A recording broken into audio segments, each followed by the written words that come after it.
all, and welcome to Meanwhile in the West, my weekly series where I look at what's making headlines here in Western Australia by reading through letters to the editor in my local newspaper, The West Australian. First up this week. Name them all, 11th of March 2015. There is a childish reference to the English cricket team being Poms in the sport pages of March 9, Poms in Last Chance Saloon. If journalists are going to use derogatory, childish names to call people from other countries, then it should be universal. Reporters could think of names to call people from India, Pakistan, China, Japan, Germany, and Italy who come to Australia to play sport. P. Bradshaw, Warnborough. Okay, a few things here. One minor quibble to start with. It's not actually the English cricket team, it's the England cricket team. It's actually the cricket team of England and Wales, or the England and Wales Cricket Board. Scotland have their own cricket team, and possibly Northern Ireland as well. I'm not entirely sure. So it's not actually the English cricket team. But the England team we do call Poms, and English people in general we do also refer to as Poms. This is not generally considered an insulting name for them. It's kind of perhaps on par with limey in the US, in that it is a little bit disrespectful, but only mildly so, and it's generally done here in the context either of sporting rivalry or as a result of sort of, I guess, our close cultural ties to England. Now, part of the reason it's not generally considered a problem here is because there's a huge number of British people and English people living in Australia. They are not a minority group. I myself was born in England. Something about 40% of people in Perth were born elsewhere, and the majority of those were born in England, New Zealand, and possibly South Africa. It's about, I think, 20-odd% of Perth were born in England. So it's, Great Britain. So it's not that they are some persecuted minority. The other thing is the vast majority of British people who come to Australia are white as well. And if you're a migrant, it generally means that you are, in order to pass migration tests, means that you're usually fairly well-to-do. That means that you are squarely in a position of privilege, and being called a Pom is not the same as some of the other racial slurs that have been used here and elsewhere for centuries, for decades. And it's true. India and Pakistan in particular definitely still get a lot of racist abuse, people from there. China to a large extent as well. Japan also. Germany and Italy much less, but certainly in the decades following World War II, Germany because of their status as the enemy, and Italy because a large number of migrants actually came from Italy to Australia after the war. And like all immigrants here, they suffered the same kind of racist abuse that always happened here. Since then, actually, Italians have become very much a mainstream ethnic group within Australian society, and I can't remember the last time I heard any kind of racial attack against Italian people. Point being, Poms is hardly the derogatory slur that the occasional person makes it out to be. Case in point, we have laws here in Australia against racial vilification, and under those laws, it has been found that calling British people Poms is not sufficiently offensive to be banned.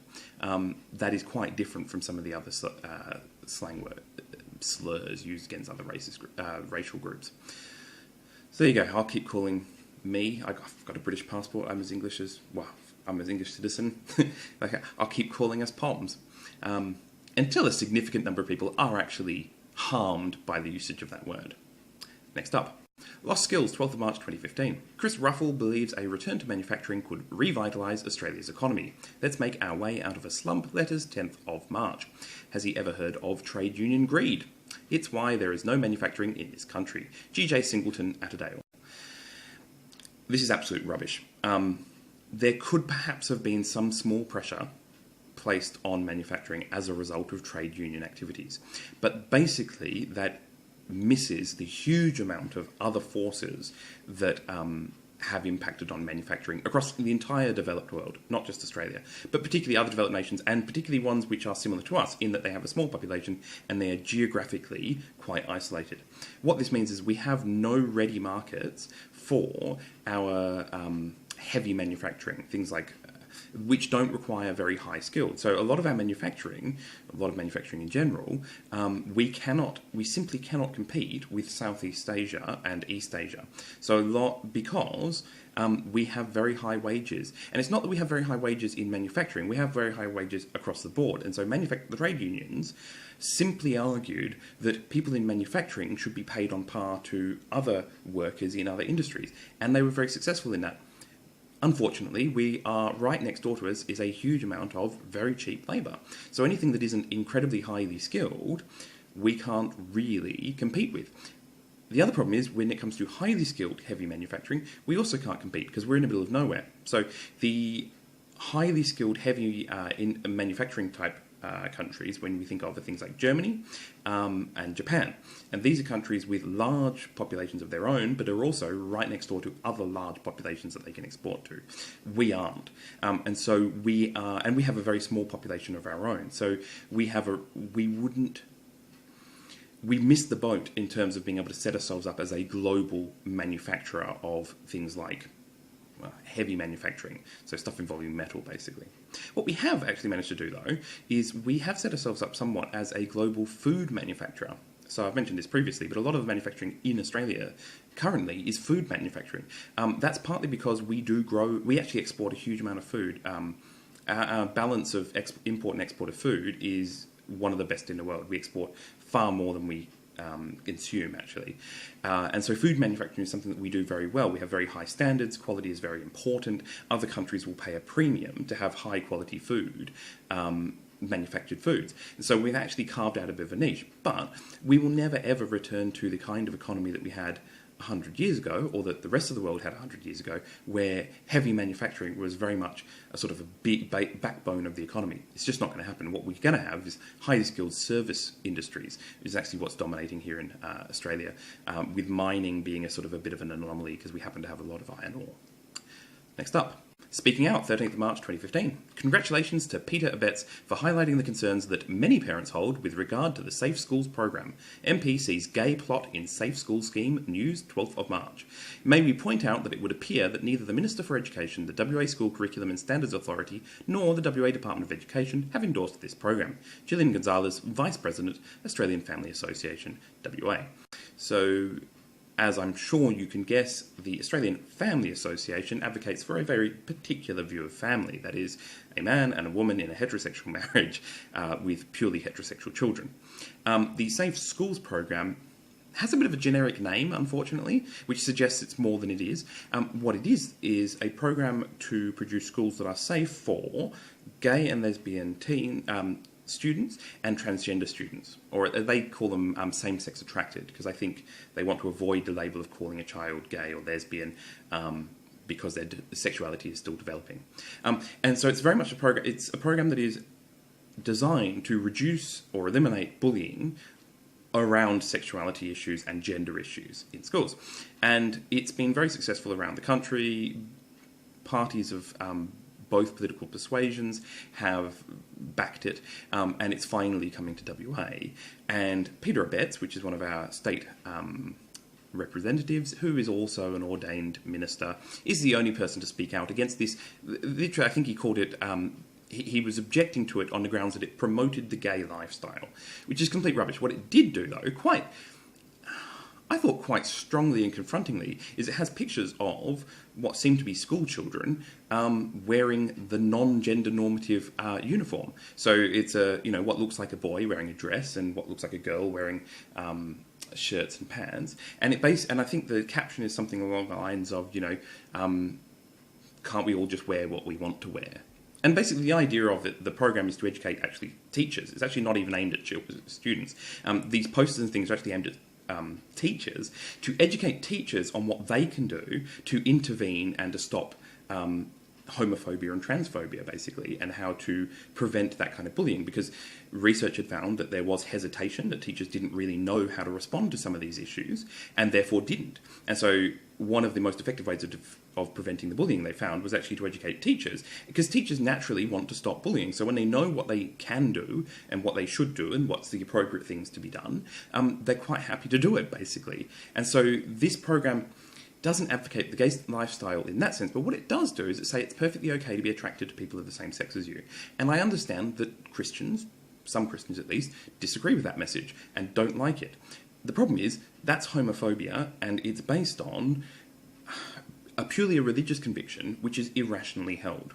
The fact that not all Christians believe that, and there's a significant chunk of Christianity here in Australia that is quite happy with homosexuals and transgendered individuals, suggests to me that it's not even clear in their religion whether or not this is something that requires condemning.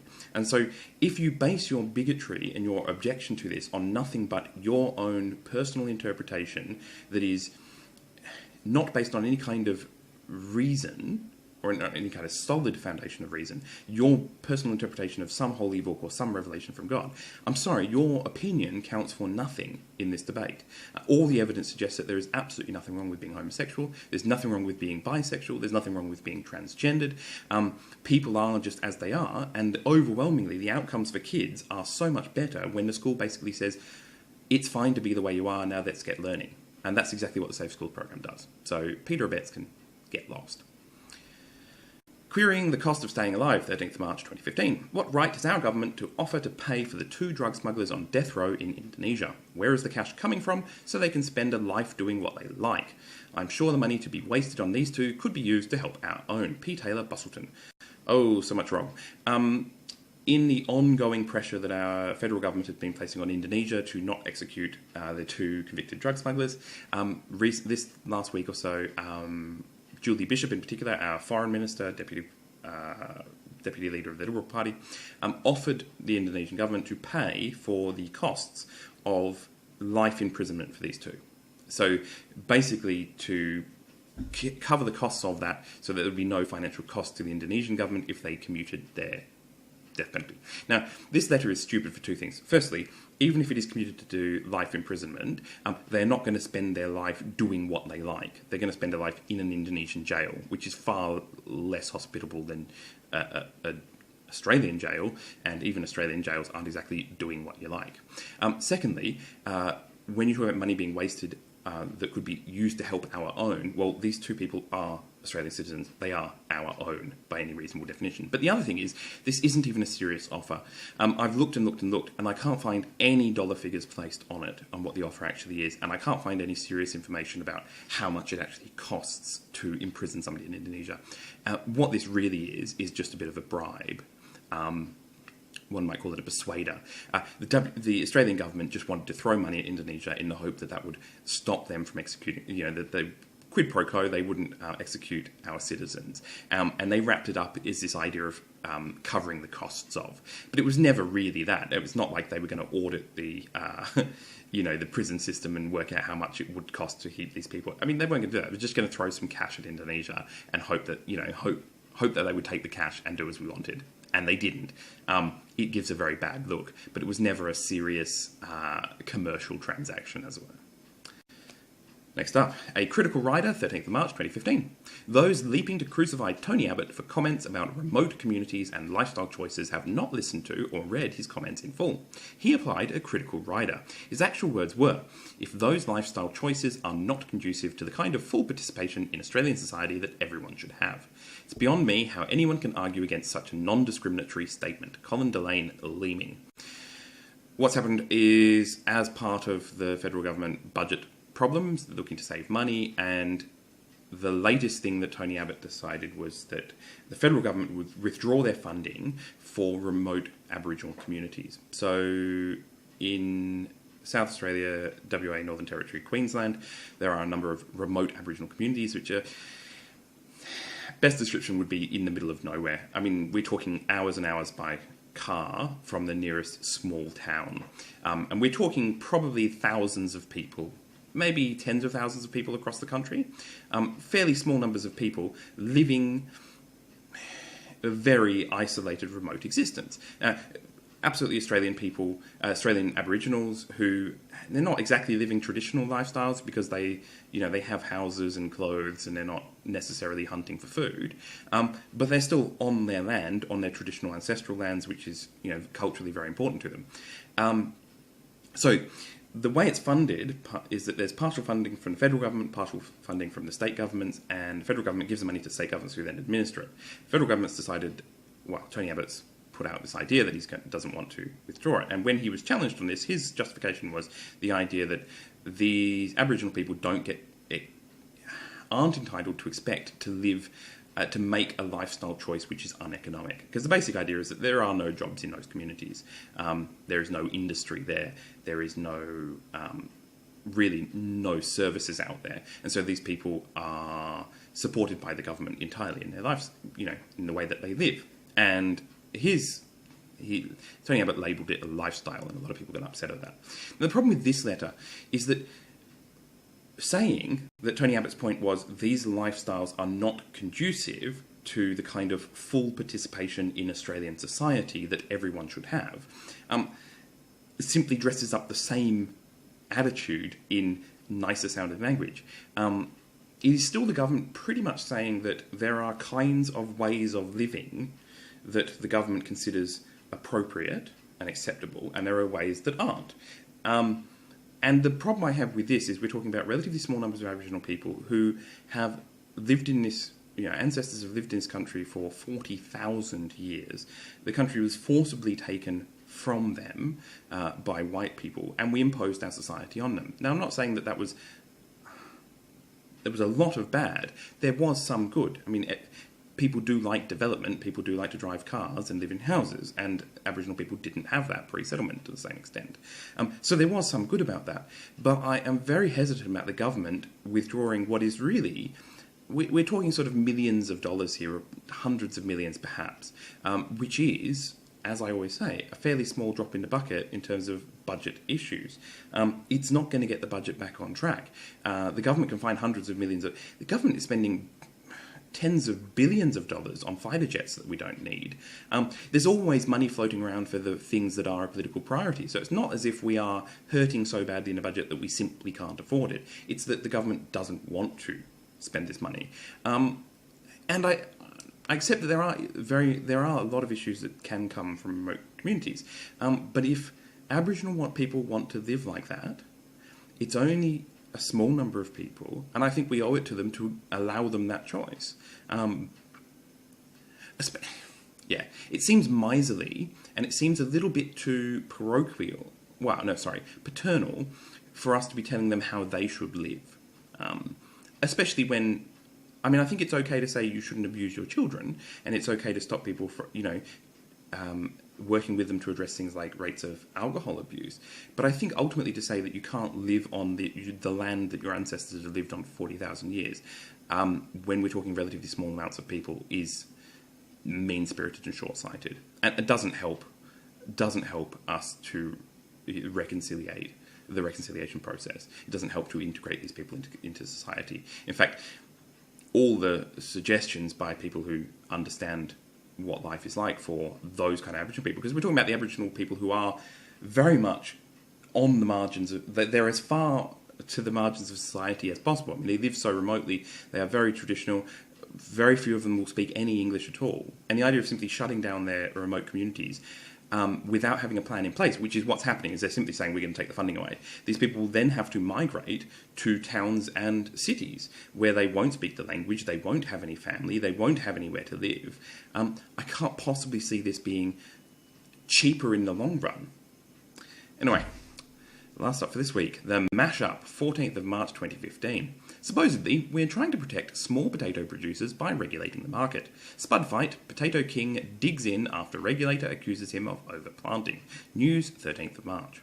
But have we forgotten that Spud Shed's Tony Galati was once a small producer? Why shouldn't he give away his potatoes? The Potato Marketing Corporation has suggested taking away all of Mr. Galati's overplanted crop and donating the potatoes to charity. That is also an admission that people are doing it tough, and they beg for potatoes from a government that has increased the cost of just about everything. Natalia Joseph's sold a point. So, speaking of Italian people having made it into the mainstream society, Mr. Galati is of Italian heritage, and he is now the major player in Western Australia's potato farming industry, which is admittedly a small thing. But he also owns a few large sort of fresh food supermarket type things called Spud Shed. Problem is that the potato industry here in WA is still heavily regulated. It seems like, I think many countries would look at that as being a bit of an oddity. And essentially what it means is that potato growers have a quota. They're only allowed to plant or harvest a certain amount of potatoes to stop there being a glut in the market. And by doing this, they keep potato prices at an economic level so that we can continue to have potato growers here. Essentially what happened if you deregulated is that people could grow as much or as little as they liked. The bigger players would grow a lot, and in this case, Tony Galati has deliberately overplanted in contravention of the regulations, and now he's proposing to give it away. Giving away potatoes is going to undermine the prices of potatoes, and it's going to lead to the smaller producers going out of business.